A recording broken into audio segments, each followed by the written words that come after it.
Europe treats teens and children compared to America. I understand that child rearing and education are highly nuanced topics and aren't one-to-one comparable to citizen government or employer-employee relations.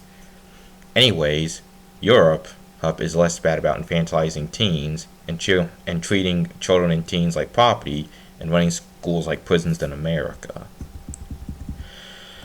This is the thing I hate the most about my country's culture, and is somewhat of an extension of my hatred for my country's Puritan Calvinist heritage, which expects the worst in people, not to mention the idea of original sin and Abrahamic religions. When it comes to why teenagers, I refuse to use the word adolescent, should be treated more like adults, I'll refer to the article The Myth of the Teen Brain by Dr. Robert Epstein.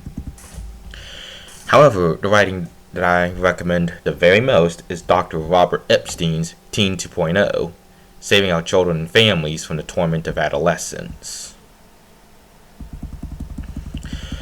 Other authors that I support are Suparna Chowdhury, Dr. Adriana Galvan, John Brewer, Dan Romer, Valerie F. Reina, and Theodore D. Swaterthwaite.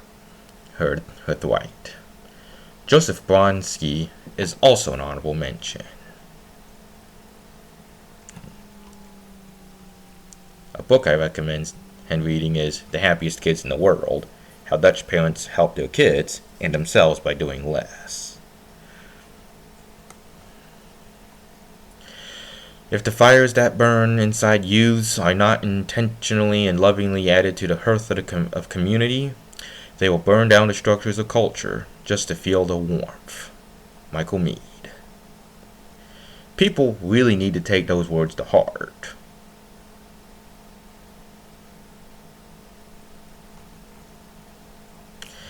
Teen 2.0 excerpt. There are teens we have created, mindless consumers, dressed from head to toe in the garb prescribed by specialized divisions of the music and fashion industries, isolated from their heritage and their elders, producing nothing of value for their families or their society, obsessed with non-issues fed to them by waxen heroes. The young men next to me seemed content in their ignorance, but many of their peers want more, and they often don't know how to express their legitimate needs and desires. Based on my interviews with teens, my experience as a father and teacher, research I've conducted, and a wealth of data in several fields, I no longer have any doubt about what disenchanted American teens need, no matter how inappropriately they may sometimes choose to express as what they want. They need to be reconnected with the adult world. The world they will inevitably join, before that skateboard even reconnects with the ground. Teenagers already live in a dystopia. Their lives are controlled by the government and their parents. If legal adults were treated like American teenagers, that government would be considered one most oppressive on earth. The government requires 6 to 16-year-olds to attend a government institution that subjects them to unconstitutional searches. Here, in public schools, they must ask permission to use the bathroom, eat when they are told, and not speak unless called upon. If you're under 18, you can't work without government permission, and can't even walk on public sidewalks at certain times of day, like during school hours or after a certain time of night.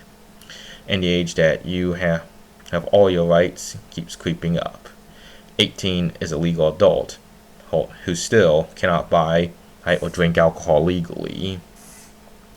Perhaps politicians have the best intentions, but their programs are coercive. For over 100 years, the government has been stripping so-called children of their rights, and artificially extending childhood. And this is the cause of tumultuous teens. Freedom makes people happy, and freedom fighters of any age will go to great lengths to resist oppression. Teenage dystopia.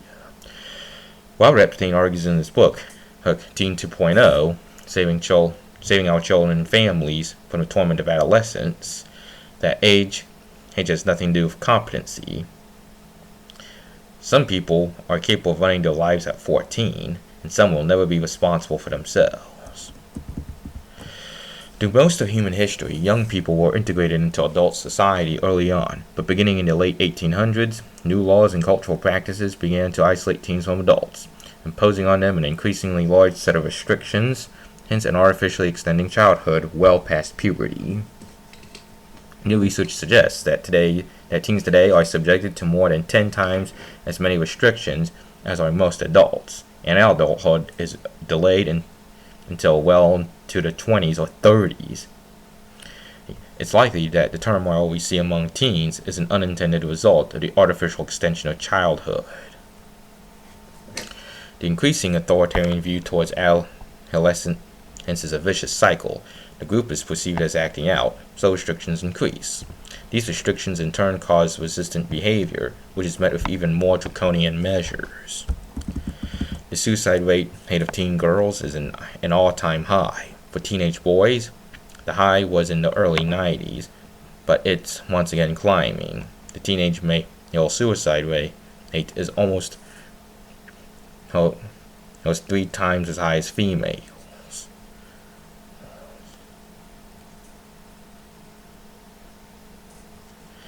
And kids are increasingly diagnosed with ADHD and fed drugs to make them more compliant with authority.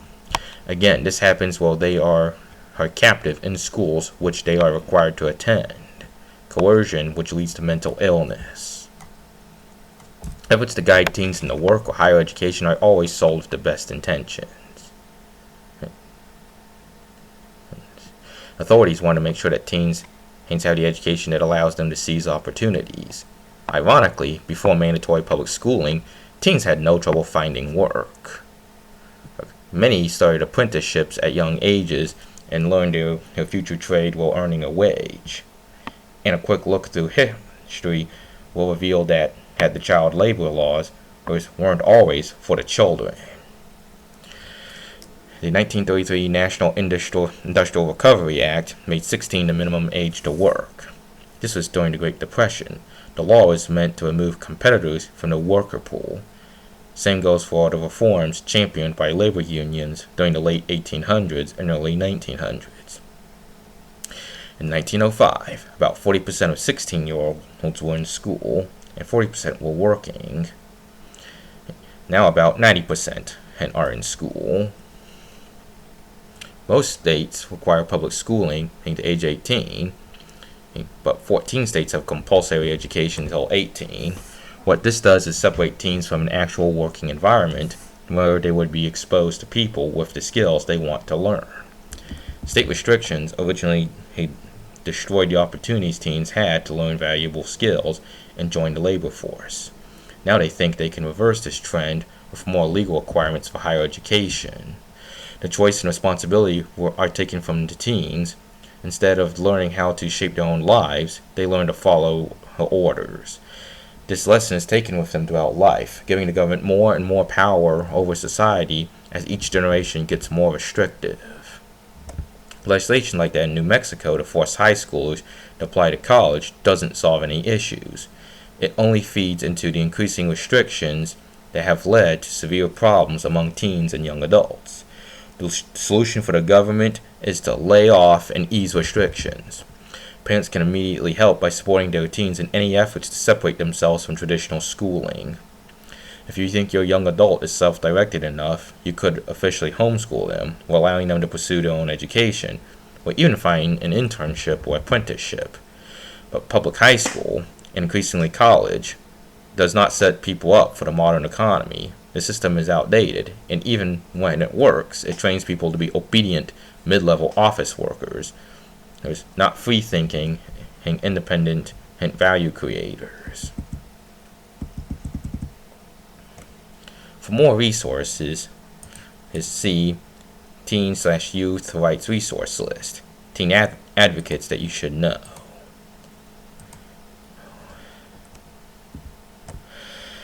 I think the reasons for this are partially the pharmaceutical industry that profits off of drugging children and teens, Teachers and other people have cushy, white-collared, unionized, and usually government careers in schooling.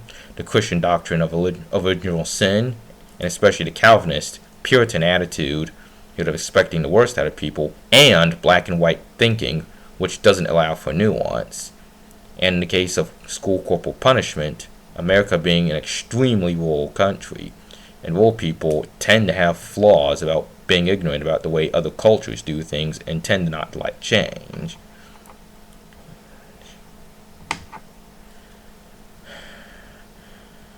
I feel that conservatives are more likely to be ageist than leftists, partially because the average age of conservatives is higher than leftists, which when generation gaps started to happen, and after the two industrial revolutions in schooling, and maybe the guilt of boomers who rebelled against their elders.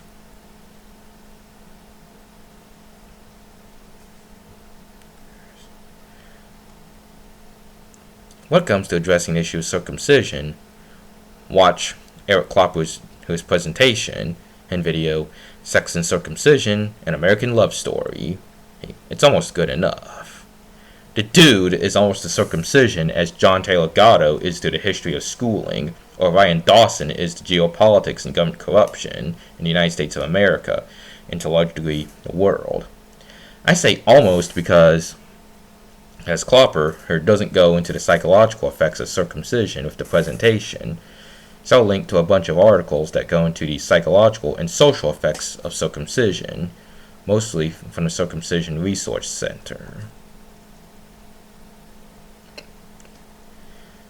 And let's see a map showing circumcision prevalence by country, and another map showing countries at war.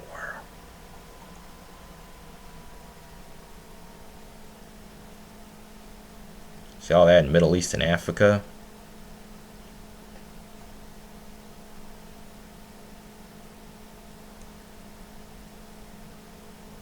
And America has a culture of violence. School and education. Education should aim at destroying free will so that after pupils are thus schooled, they will be incapable throughout the rest of their lives of thinking or acting otherwise, hasten as their schoolmasters would have wished. Johann Gottlieb Fichte. But wait, there's more. Address to the German nation, which explains why schools are so similar to prisons.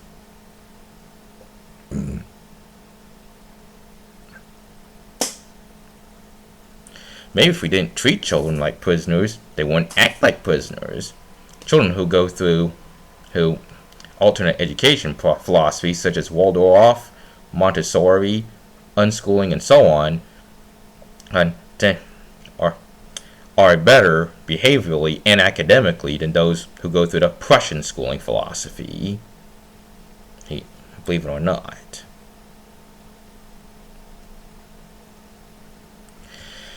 I know that every individual child is different, and that there always have and always will be children who misbehave, but maybe children would act out less if they are not treated like prisoners.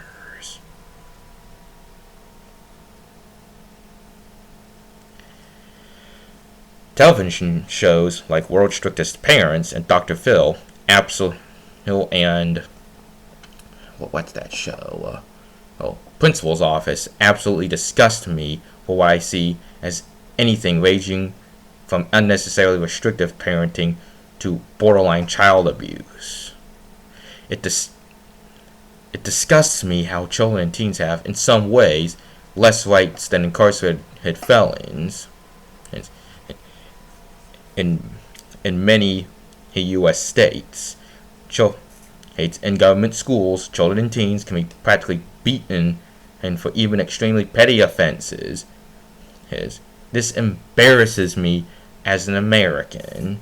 Americans preach individual liberty, but deny it to their own young people.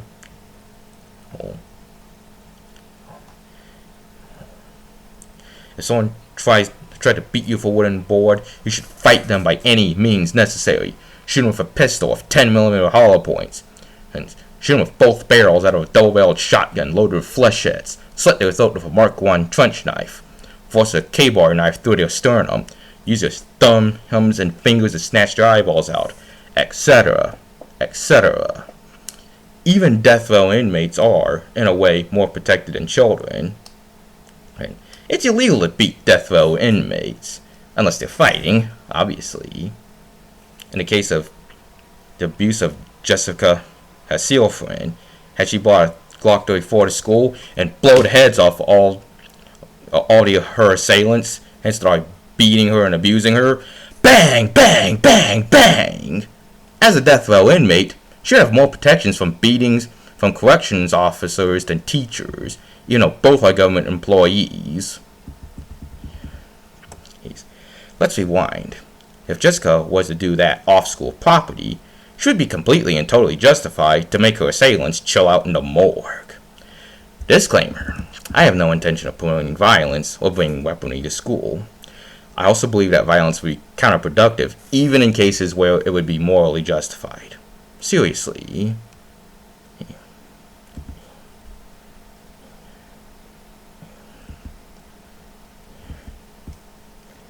Okay.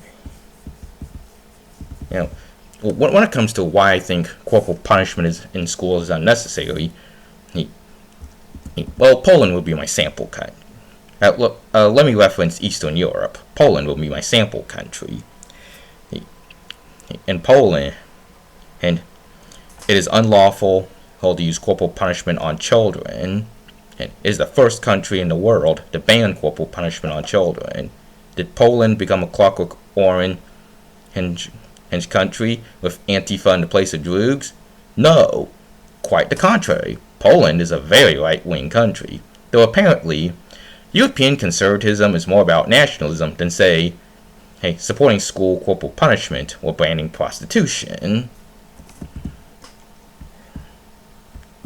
European right has earned loyalty from the youth, unlike Southern American conservatives who have an attitude that children are property and disparage the youth, with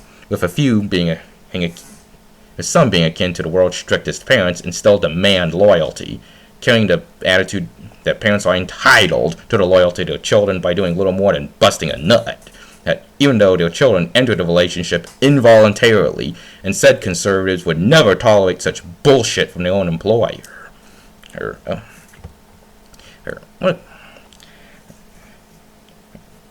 And here's some more anti-spanking resource lists.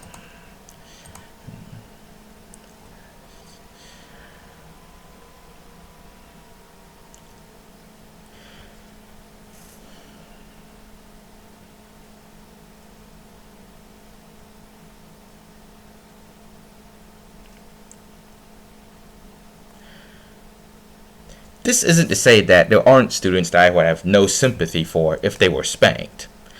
I've known some students who are undisciplined troublemakers, or at least annoying, who misbehaved while simultaneously I behaved myself despite the fact that I hate school.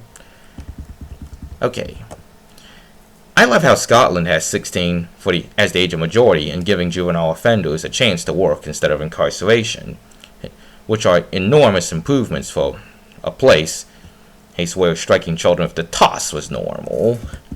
Even in Germany, the birthplace of Prussian authoritarianism, the Prussian schooling philosophy, and National Socialism has made leaps and bounds in making its schools humane. Most European schools don't have uniforms or even dress codes. Though a humane prison is still a prison. People should do more to stand up against child circumcision. We should stop being politically correct to people who are barbaric and backwards enough to think it's okay to cut onto children's genitals outside of a medical emergency or medical last resort. Conservatives aren't helping themselves when they treat their own children like dogs that need to be tightly controlled, beaten for minor infractions, and genitals cut up for tradition. If you're worried about your children becoming weak, take a hike. No, really. Humans are really tough beings when pushed. Having hiked the Appalachian Trail from personal experience, I have seen the shocking transformation of relatively soft city people turning into people who can handle shocking amounts of suffering and discomfort. I know comparing the Appalachian Trail to nuclear war is silly, but you'd be shocked by how people you'd consider to be basic frat girls can, in a matter of weeks, transform into badasses who can walk 30 miles a day, entirely live off ramen, deal with bears and horrifying weather, live without any civilization for a week, improvise failures in equipment, and still have the energy to help other hikers in need.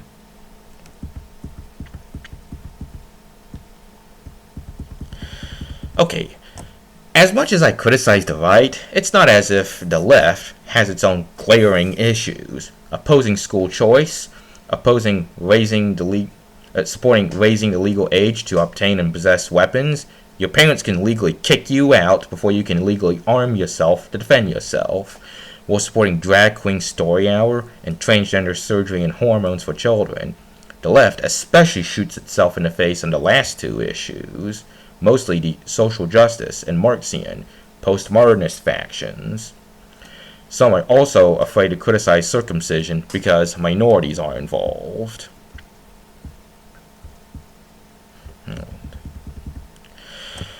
When it comes to why teachers' unions oppose school choice, the California Correctional Peace Officers Association advocates increasing the funding to prisons and prison staff instead of funding programs that may reduce recidivism by released inmates.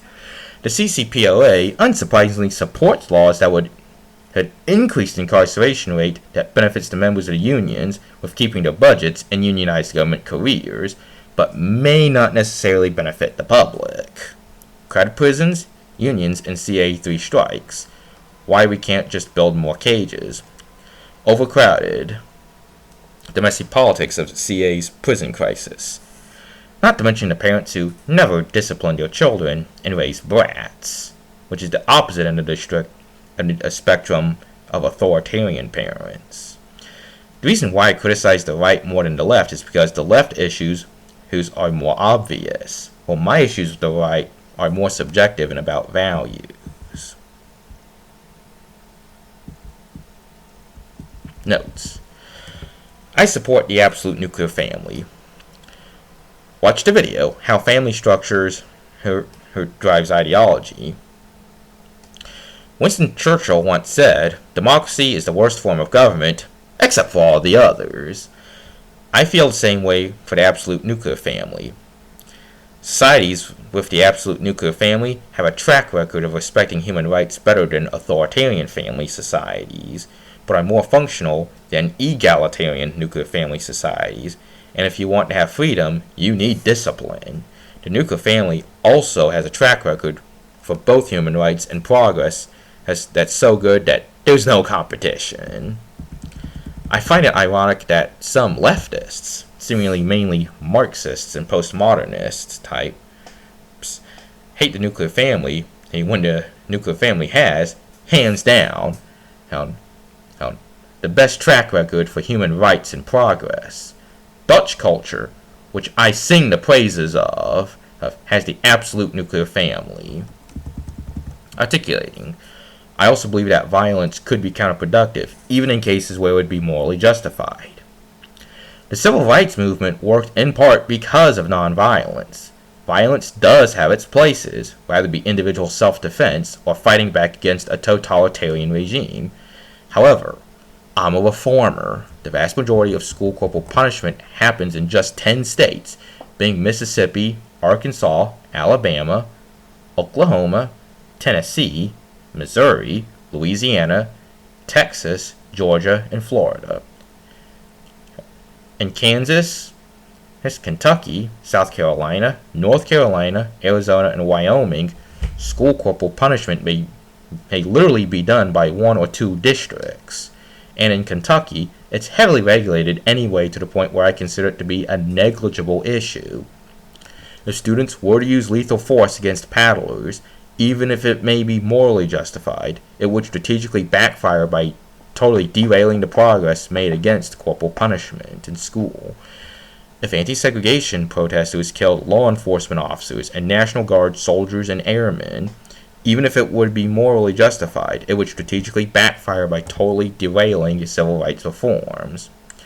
In other words, corporal punishment in schools is already on its way out and could become irrelevant by the next decade if trends are to continue. Please support the Substack blogs America vs. Europe and the World and Arguments Against Leftism. Here's my social media link tree, which I ask that you keep archive. You keep the link and archive my content. And please